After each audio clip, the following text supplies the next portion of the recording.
नमस्कार दोस्तों। हमारे प्यारे देश भारत को इंडिया नाम कैसे मिला, कहां से मिला और कब मिला? इस सवाल का जवाब हमें लगभग 2300 साल पुराने इतिहास में मिलता है। उस समय पश्चिम की तरफ एक बहुत ताकतवर साम्राज्य था, मैसेडोनिया। वही के एक राजा थे फिलिप सोनार ऑफ मैसेडोन। उनकी पत्नी का नाम था ओलिम्पियस।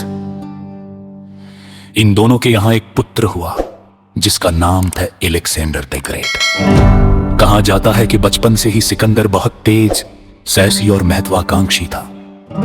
उसकी शिक्षा की जिम्मेदारी उस समय के महान दार्शनिक अरिस्टोटल को दी गई।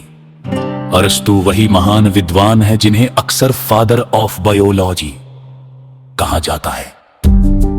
अब सोचिए, जब गुरु इतना महान हो तो शिष्य भी असाधारण ही होगा। जैसे जैसे सिकंदर बड़ा हुआ, उसके अंदर एक सपना पैदा हुआ, पूरी दुनिया को जीतने का सपना। लेकिन तभी उसके पिता फिलिप द्वितीय की मृत्यु हो गई और बहुत कम उम्र में ही सिकंदर बन गया मैसेडोनिया का राजा।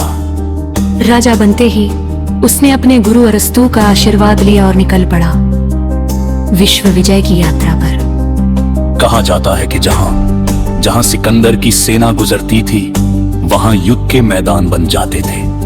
कई राज्यों ने उससे युद्ध किया और कई राज्यों ने बिना लड़े ही उसकी अधीनता स्वीकार कर ली। सिकंदर की सेना सबसे पहले तुर्की, फिर सीरिया, मिस्र, ईरान और इराक तक पहुंच गई। इसके बाद उसकी नजर पड़ी उस भूमि पर जिसे उस समय लोग भारतवर्ष कहते थे। भारत पहुंचने के लिए सिकंदर ने पार किया प्रसिद्ध खाइबर पास। यही वह रास्ता था जो काबुल से पेशावर को जोड़ता था। जब सिकंदर भारत पहुंचा, उस समय यहां अलग अलग राज्यों का शासन था। पश्चिम में एक राज्य था गंधार, जिसकी राजधानी थी तक्षशिला। तक्षशिला के राजा थे राजा आम्बी। राजा आम्बी को पहले ही पता चल चुका था कि सिकंदर बहुत शक्तिशाली है, इसलिए उसने युद्ध करने के बजाय सिकंदर की अधीनता स्वीकार कर ली। अब सिकंदर आगे बढ़ा और पहुंचा झेलम नदी के किनारे। यहीं उसका सामना हुआ एक महान और वीर भारतीय राजा से, पोरस। इतिहास में यह युद्ध हाइडेस्पीस का युद्ध बहुत बहादुरी से सामना किया। उनकी वीरता देखकर सिकंदर भी प्रभावित हो गया। युद्ध के बाद जब सिकंदर ने पोरस से पूछा, बताओ तुम्हारे साथ कैसा व्यवहार किया जाए, तो पोरस ने गर्व से उत्तर दिया, जैसा एक राजा दूसरे राजा के साथ करता है। पोरस की इस वीरता और स्वाभिमान से प्रभावित होकर सिकंदर ने उनका राज्य उन्हें वापस लौटा दिया। लेकिन ये युद्ध सिकंदर के लिए एक चेतावनी भी बन गया, क्योंकि एक छोटे से भारतीय राज्य ने उसकी सेना को इतनी कड़ी टक्कर दी थी कि उसके सैनिक आगे भारत में युद्ध करने से डरने लगे। आखिरकार सिकंदर को अपनी सेना की इच्छा के आगे झुकना पड़ा और वह वापस लौट गया। लेकिन वापस जाते समय उसने एक चीज जरूर देखी, भारत की महान और विशाल सिंधु नदी। यूनानी भाषा में लोग सिंधु को इंदोस या इंदुस बोलते थे।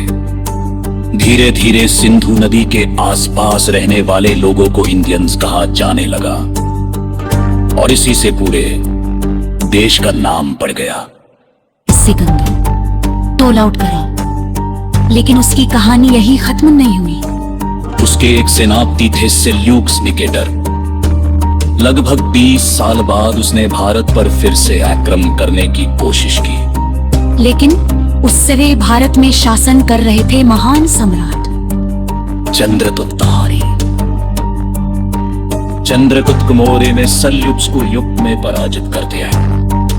इसके बाद दोनों के पेट संधि हुए और यूनान की ओर से भारत में एक राजदूत भेजा गया। उस राजदूत का नाम था मेगस्थनीज। मेगस्थनीज ने भारत के समाज, संस्कृति पर मौर्य साम्राज्य के महानता को देखकर एक प्रसिद्ध पुस्तक लिखी, इंदिता।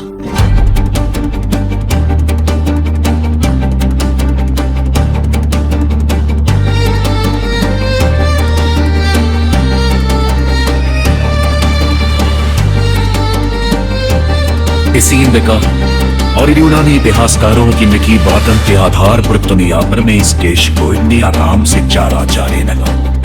हाय की याद रखे हमारी बेशहासी और प्राचीन नाम हमेशा से भारत किया है और इस भाजपा से हमारे संविधान में भी लिखा है इंडिया, दैट इज भारत।